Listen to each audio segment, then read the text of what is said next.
حکم دیا تھا ان احکامات کو پہنچانے میں تاخیر ہوئی تھی، یہ نہیں کہ لوگوں کو مسجد میں جمع کرنے میں تاخیر ہوئی تھی۔ اور مولانا سعد صاحب کو سنیے کہ وہ اس حدیث کو لوگوں کو گشت کر کے مسجد میں لانے سے جوڑ رہے ہیں، اور پھر یہ بھی کہہ رہے ہیں اور پھر یہ بھی پوچھ رہے ہیں کہ بتاؤ مستحب کے چھوڑنے پر عذاب کی دھمکی ہوتی ہے؟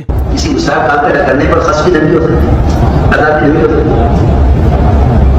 عذاب اور خصم کا عذاب یہ ہوئی ایک کتاب۔ میں فقط ایک کتاب پر اکتفا نہیں کروں گا، ورنہ مولانا سعد صاحب کا دفاع کرنے والے کہیں گے کہ ایک کتاب دکھا دی باقی کتابیں چھپا دی۔ میں کم سے کم 20 کتابوں سے آپ کو دکھاؤں گا اور یہ ثابت کروں گا کہ کسی بھی کتاب کے اندر مسجد کا ذکر ہی نہیں ہے کہ اللہ تعالیٰ نے یہ حکم دیا ہو کہ آپ لوگوں کو مسجد میں لا کر جمع کریں۔ یہ دیکھیں دوسری کتاب، امام احمد بن محمد بن حنبل شیبانی جن کی وفات 241 ہجری میں ہوئی، انہوں نے بھی اپنی مسند کے اندر اس روایت کو نقل کیا ہے۔ یہاں پر بھی دیکھیے اللہ نے جو حکم دیا ہے یحییٰ علیہ السلام کو، اس میں مسجد میں جمع کرنے کا کوئی ذکر نہیں ہے۔ تیسری کتاب امام محمد بن حبان البستی رحمۃ اللہ علیہ جن کی وفات 354 ہجری میں ہوئی، انہوں نے اپنی کتاب صحیح ابن حبان کے اندر بھی اس روایت کو نقل کیا ہے، یہاں پر بھی مسجد کا کوئی ذکر نہیں ہے۔ چوتھی کتاب امام ابو عیسیٰ ترمذی جن کی وفات 279 ہجری میں ہوئی، انہوں نے بھی اپنی سنن کے اندر اس روایت کو نقل کیا ہے، یہاں پر بھی مسجد کا کوئی ذکر نہیں ہے۔ پانچویں کتاب امام حاکم نیشاپوری رحمۃ اللہ علیہ جن کی وفات 405 ہجری میں ہوئی، انہوں نے اپنی مستدرک کے اندر المستدرک علی الصحیحین کے اندر اس روایت کو نقل کیا ہے، اور یہاں پر بھی ایسا کچھ نہیں ہے کہ اللہ تعالیٰ نے یحییٰ علیہ السلام کو یہ حکم دیا کہ آپ لوگوں کو مسجد میں جمع کریں۔ چھٹی کتاب المستخرج علی المستدرک امام زین الدین عراقی جن کی وفات 806 ہجری میں ہوئی، انہوں نے مستدرک علی الصحیحین کے اوپر استخراج کیا ہے، انہوں نے بھی اس روایت کو نقل کیا ہے، لیکن یہاں بھی مسجد کا کوئی ذکر نہیں ہے۔ ساتویں کتاب اطراف المسند المعتلی باطراف المسند الحنبلی، یہ حافظ ابن حجر اسقلانی رحمۃ اللہ علیہ کی کتاب ہے جن کی وفات 852 ہجری میں ہوئی، اس کتاب میں جو روایت ہے اس میں بھی مسجد کا ذکر نہیں ہے۔ آٹھویں کتاب تعظیم و قدر الصلاۃ امام محمد بن نصر المروزی کی جن کی وفات 294 ہجری میں ہوئی، انہوں نے بھی اپنی کتاب کے اندر اس روایت کو نقل کیا ہے، لیکن اس روایت میں بھی یہ ذکر نہیں ہے کہ اللہ تعالیٰ نے یحییٰ علیہ السلام کو یہ حکم دیا ہو کہ لوگوں کو مسجد ہی میں جمع کریں۔ نویں کتاب ہے معجم الصحابہ للامام عبد الباقی ابن القانع، ان کی وفات 351 ہجری میں ہوئی، اور انہوں نے جو روایت نقل کی ہے اس میں بھی یہ ذکر نہیں ہے۔ 10ویں کتاب جامع الاحادیث جس کو امام جلال الدین سیوطی نے جمع کیا ہے، جن کی وفات 911 ہجری میں ہوئی، ان کی کتاب میں جو روایت ہے اس میں بھی ایسا کچھ نہیں ہے۔ 11ویں کتاب ہے التمہید علامہ ابن عبد البر رحمۃ اللہ علیہ جن کی وفات 463 ہجری میں ہوئی، انہوں نے جو روایت نقل کی ہے یہاں پر بھی ایسا کچھ نہیں ہے کہ اللہ تعالیٰ نے یحییٰ علیہ السلام کو یہ حکم دیا کہ آپ لوگوں کو مسجد میں جمع کریں۔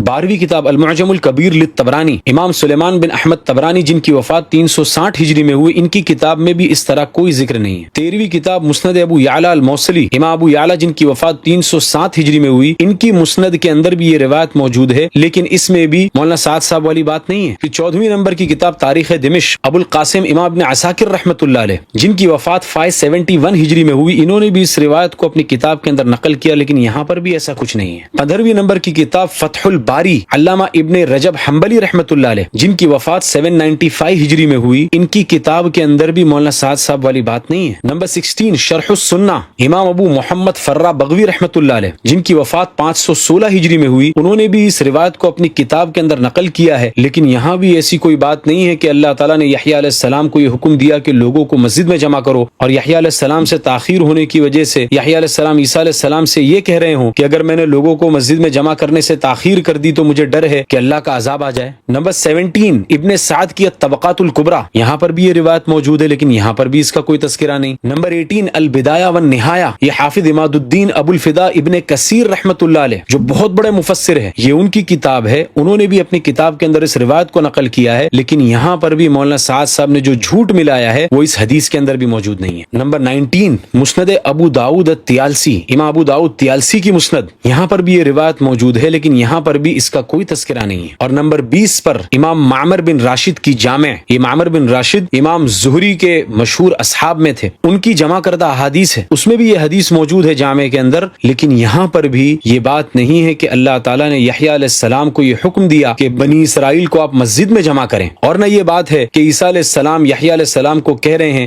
کہ اللہ نے آپ کو یہ حکم دیا ہے کہ آپ لوگوں کو مسجد میں جمع کریں۔ یہ حدیث کی کل 20 کتابوں سے میں نے آپ کو حوالے دکھا دیے، ایک دو نہیں 20 حدیث کی کتابیں میں نے آپ کو کھول کر آپ کی اسکرین کے اوپر اس کے اسکرین شاٹس دکھا دیے، کسی ایک کتاب میں بھی یہ بات نہیں ہے، اور یہ صرف 20 کتابیں ہیں، ولدینا مزید، ہمارے پاس اور بھی حوالے ہیں لیکن ویڈیو کے لمبا ہونے کی وجہ سے میں اسی پر اکتفا کر رہا ہوں۔ اب مولانا سعد صاحب سے ہمارا سیدھا سا سوال یہ ہے کہ کیوں انہوں نے آپ صلی اللہ علیہ وسلم کی حدیث کے اندر جھوٹ ملا کر لوگوں کو سنایا؟ اور کیوں اللہ کا نام لے کر جھوٹ بولا کہ اللہ نے اس طرح کہا؟ اور کیوں عیسیٰ علیہ السلام کا نام لے کر جھوٹ بولا کہ عیسیٰ علیہ السلام نے اس طرح کہا؟ اس لیے ہم یہ کہتے ہیں کہ مولانا سعد صاحب نے جو یہ کہا ہے کہ اللہ نے یحییٰ علیہ السلام کو حکم دیا کہ آپ لوگوں کو مسجد میں جمع کریں، اللہ نے حکم دیا علیہ السلام کو، خود یہاں سے نبوی روایت ہے، یحییٰ بنی اسرائیل کو مسجد میں جمع کرو۔